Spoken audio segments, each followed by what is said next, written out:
भागवत जी हम सुने क्यों?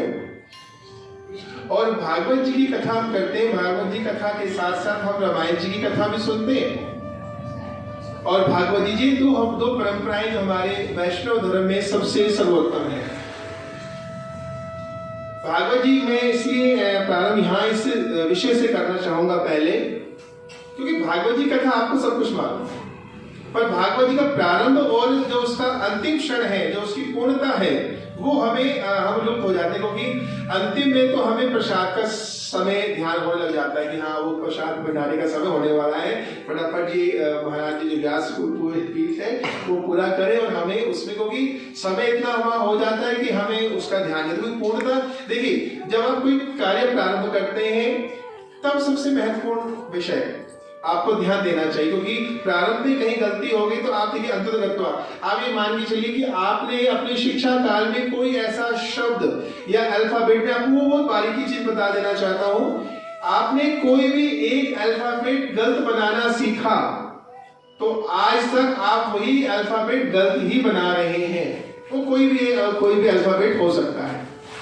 और आपने कोई भी एक गलत जो शब्द है उसका गलत उच्चारण सीखा, उसकी प्रोनाउंसिएशन आपने गलत करी अपने चाइल्डहुड में, अपने स्कूल में, अपने कॉलेज में, तो आज भी उसी में मंथली वैसे ही वो शब्द का जो उच्चारण है वो आज वैसे ही गलत ही करेंगे, उसकी प्रोनाउंसिएशन आप शुद्ध कर ही नहीं पाएंगे, क्योंकि वो क्या रहा, वो हमारी प्रारंभ ही गलत रहा।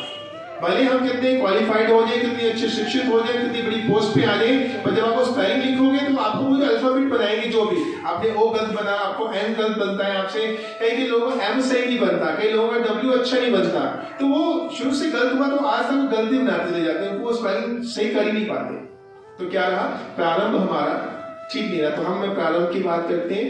देखिए, रामायण जी के बाद हम करते हैं रामचरितमानस। हम जिस सबने पढ़ा हुआ है, पढ़ते हैं और सुनी भी हुई है, उसकी चर्चा नहीं करेंगे। बस मैं आपको ये कह रहा हूं, यहाँ से प्रारंभ करते हैं कि हम पाठ पढ़ते क्यों है, किस लिए पढ़ते हैं, उसका महत्व। और आपने सुना होगा आजकल तो आप देवी भागवत पढ़ते हैं, भागवत जी की बात हम कर रहे हैं और श्रीमद् भागवत गीता की बात करेंगे और रामायण जी की बात। तो क्या हुआ है कि इनमें हमारे जो आज के जो लिपिबद्ध जो लेखक है उन्होंने क्या किया, महात्मा लिखना शुरू कर दिया है।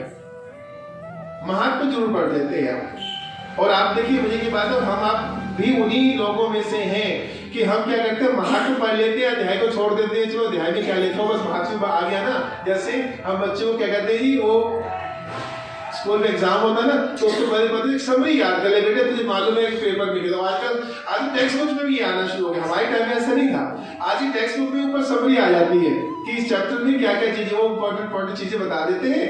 बाकी वो बच्चा सोचता है कि टीचर भी कह देता है, भाई ये जो समरी है इसको बेटा इसको याद कर ले, ये अमुक जो भी स्कॉलर है या जो भी राइटर है, इसकी ये डेट ऑफ बर्थ है, ये बर्थ टाइम है और ये इसका जाने की विधा है, उसने यही चीजें उसने अचीव की है अपनी लाइफ में। तो आप उस सन को, उस बुक्स को और उस टाइम डेट को याद कर लीजिएगा। आइए, महात्मा इसलिए भी लिखा गया है क्योंकि ये एक ऋषियों की बड़ी अच्छी परंपरा रही, ऐसा नहीं कि अभी ये लिया गया हमारे पुरातन से। आई कथा आप यहाँ से प्रारंभ करते हैं अपनी बात को। महात्मा किसी भी चीज का पहले पढ़ लेते हैं, अर्थात जैसे समरी की बात करते हैं, वो इसलिए क्योंकि ऋषियों ने अवस्था देखी कि आने वाला जो समय है, कली काल का जो समय रहेगा, कि व्यक्ति इतना स्वार्थी हो गया है, इतना वो पहले मुझे कोई भी कार्य करने से पूर्व जो है वो ये सोचता है कि मुझे उस पर लाभ क्या होगा।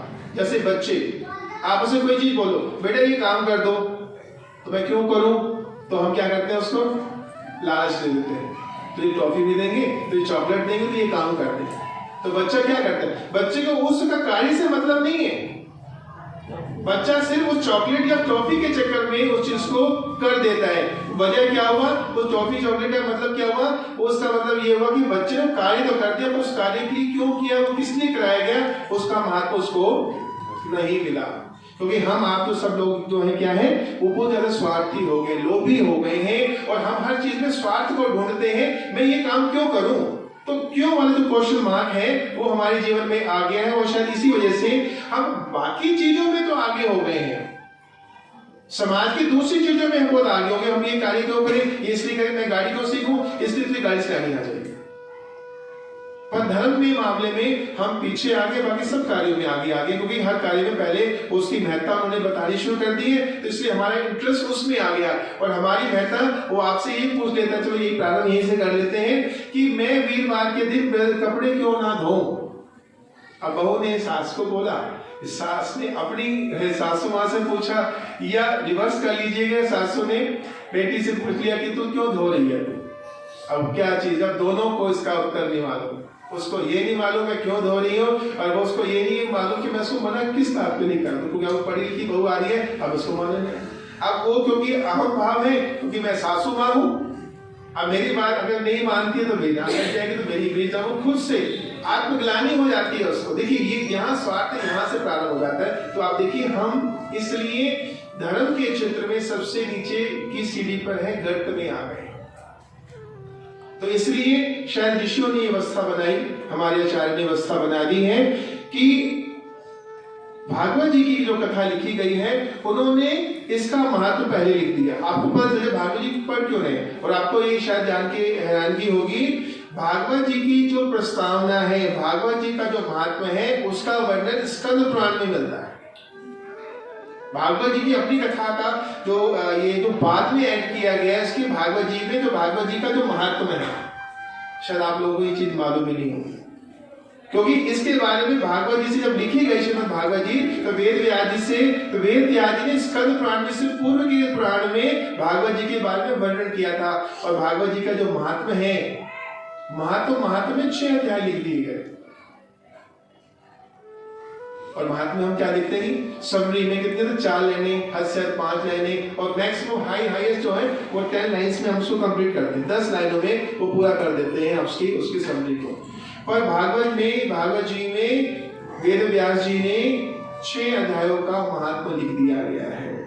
तो पहली चीज यहाँ पर हुई है, महात्मा हम इसलिए करते हैं। तो अब आप इसको समझ लीजिएगा, आपको महात्मा इसलिए बताया जाएगा। अभी कथा का कोशिश रहेगी मेरी कि आज आपसे कथा शुरू कर ही दी जाए, पर आप महात्मा इसमें आ जाइए। महात्मा में सबसे पहले इसलिए लिखा जाता है क्योंकि महात्मा में हम आप को ये इच्छा होती है कि भागवत जी में लिखा क्या गया है। अच्छा, भागवत जी में कितने स्कंद है जी? 12 स्कंद, और उसमें एक भगवान जी का स्वरूप भी लिखा गया है। हाँ जी, कौन सा स्वरूप है, कौन से स्कंद में लिखा गया जी? जिसमें भगवान जी का स्वयं कहा गया, भगवान स्वयं उसमें विराजमान है। और भागवत जी में श्लोक कितने? 18,000।